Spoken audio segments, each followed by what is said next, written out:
Are you guys a fan of Israeli special operations? Then grab yourself a signed limited copy of my best-selling memoir, Brotherhood of Warriors. It's a memoir of my time as one of the first Americans to serve in one of Israel's top special operations unit, the elite Mistar Ravim. These are the units that dress up as Arabs and go undercover to infiltrate and kidnap terrorists to bring them back to Israel and stop terrorism dead in its tracks. Hit the link down in the description. I have a limited number of signed copies. It helps support the show. And grab yourself a signed copy of my best-selling memoir. Trust me, you want to read this book. Tonight I'm going to be diving into the horrific Bourbon Street terror attack, a calculated act of violence that left 10 people dead and over 35 others injured. This wasn't random. This wasn't a lone moment of chaos. This was a meticulously planned act of terrorism carried out by who we know now to believe is 42-year-old Shamsun Din Jabbar under the banner of ISIS. New details confirm that an ISIS flag was displayed on the truck used in the attack, and improvised explosive devices, or IEDs, were found not just in the truck but planted in other locations across the French Quarter.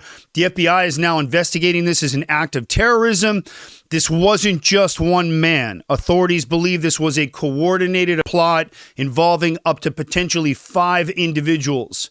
Tonight, I'm going to break down everything we know so far about the attack, the failures that allowed this to happen again, and what we can do to prevent the next one.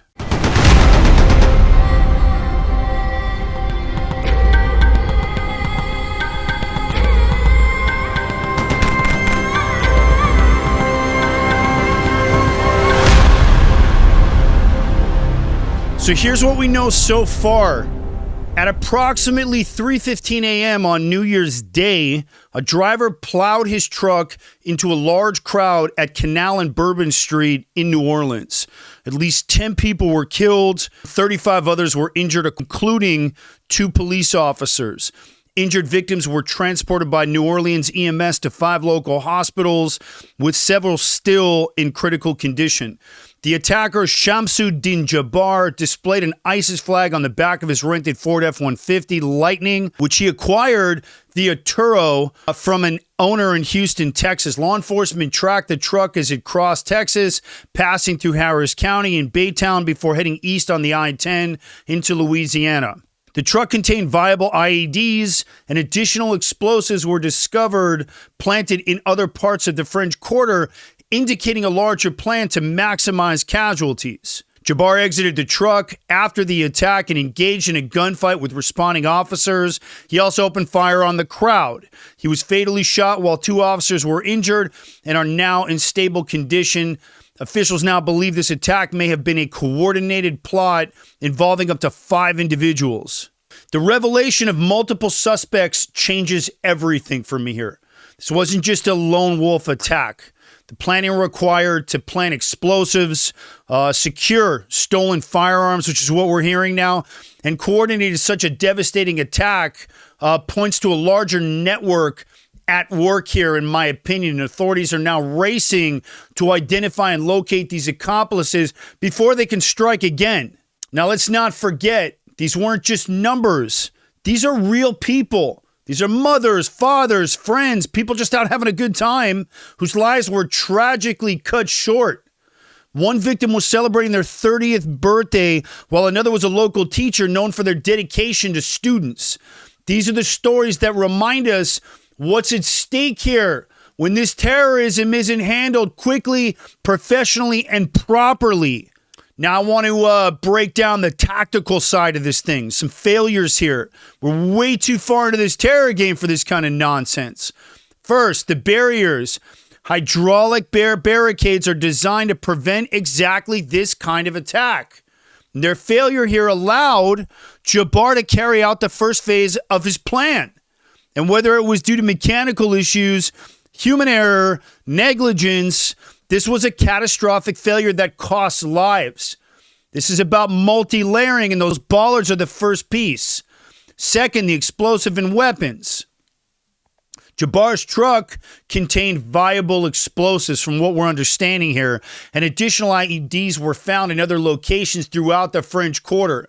So this wasn't just a truck attack. This is a multi-phased operation meant to cause mass destruction. Third, the accomplices. We're hearing a coordinated plot involving multiple suspects highlights the complexity of this terror operation. How did they communicate without detection? That's what I want to know.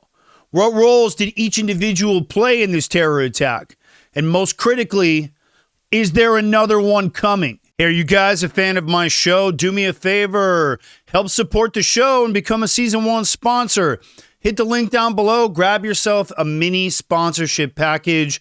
They start at $25. Helps keep the lights on in the studio and allows me to keep combating that garbage anti-Israel misinformation while bringing you guys no-nonsense analysis of counterterrorism in the Middle East, Israel's incredible special operations, and U.S. national security. Hit the link down in the description and join my Season 1 sponsorship team.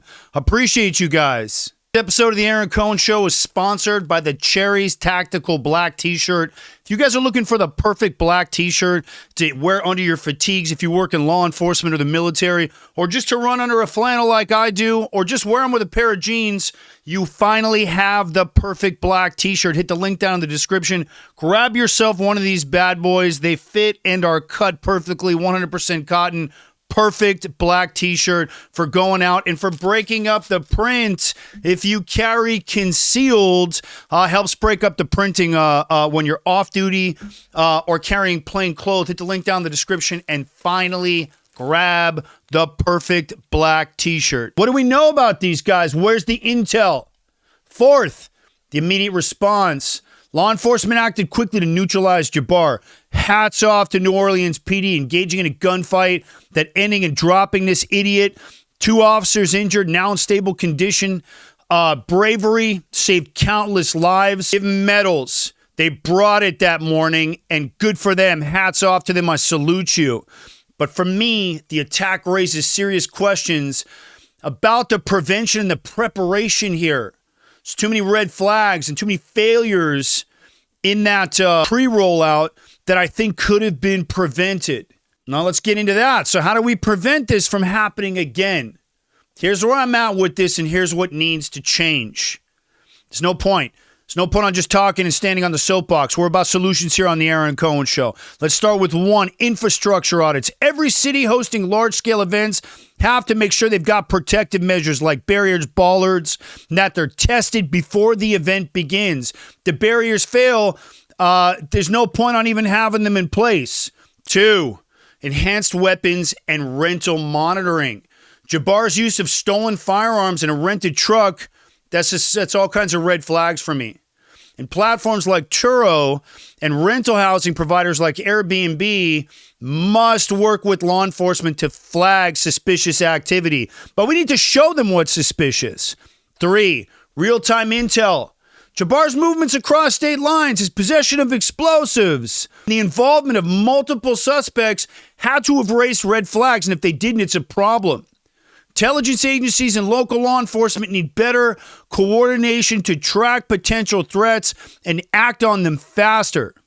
4, FBI leadership reform. What's going on here? The FBI's got to refocus its core mission, protecting the American people. The flip-flopping on this case is a symptom of an agency distracted by DEI-driven policy and political optics. National security can never take a back seat to political agendas and nonsense, and leaders like Kash Patel are exactly what the agency needs to restore its effectiveness. 5, radicalization detections. Authorities need better understanding of how to monitor and find out about these homegrown terrorists and how Jabbar became radicalized, and partnerships between federal agencies and communities, social media platforms need to be used better to help identify and intervene these individuals before this extremist behavior goes off. 6, that individual vigilance here. Prevention for these types of incidences don't just stop with the government agencies. Governments aren't going to protect you. They can't do everything. You got to be eyes and ears on these things. And if you see something suspicious, whether it's a weird social media post or unusual behavior or strange activity in your community, you've got to report it to law enforcement immediately. It's been proven that having that layer of the public assisting is always really helpful. And this attack follows a familiar pattern: vehicle ramming, firearms, explosives. And if we don't learn from this, these tragedies are just going to continue to happen again and again. So I want to say this. This attack was a clear act of terrorism, but the FBI's initial refusal to call it what it was highlights the systemic problems within that agency. And Shamsud Din Jabbar didn't just carry out some random act of violence, which is what they were calling it, mass casualty.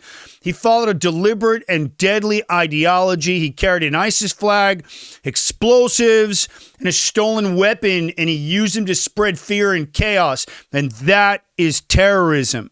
So to that I say, I'm looking forward to Kash Patel coming into the FBI to gut all that DEI garbage that's infected that agency, including a ton of other federal agencies.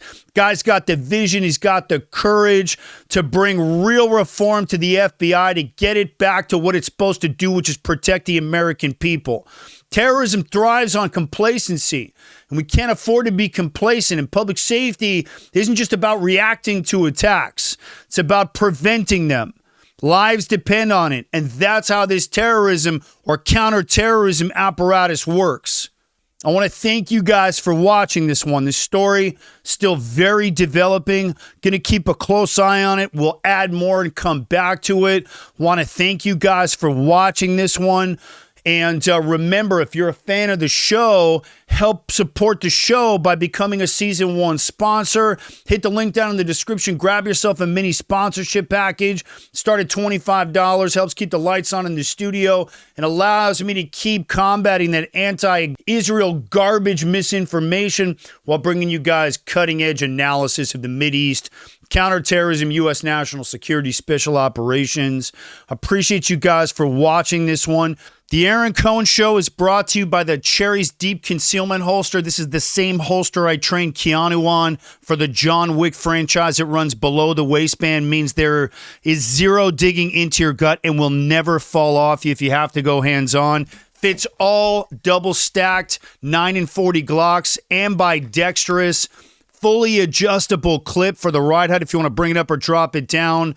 And it's minimal. You don't need a ton of real estate when you're carrying concealed. Keep it minimal. It's skeletal. It's injection molded, which means it's precision cut. Hit the link down in the description. There's a bit of a lead time right now, so this is a pre-order, and grab yourself one of these bad boys. Also, lightning fast draw with just a little bit of training. Hit the link down in the description. And finally, carry with deep concealment and total comfort. You're watching the Aaron Cohen Show, and I will be back soon on the next one.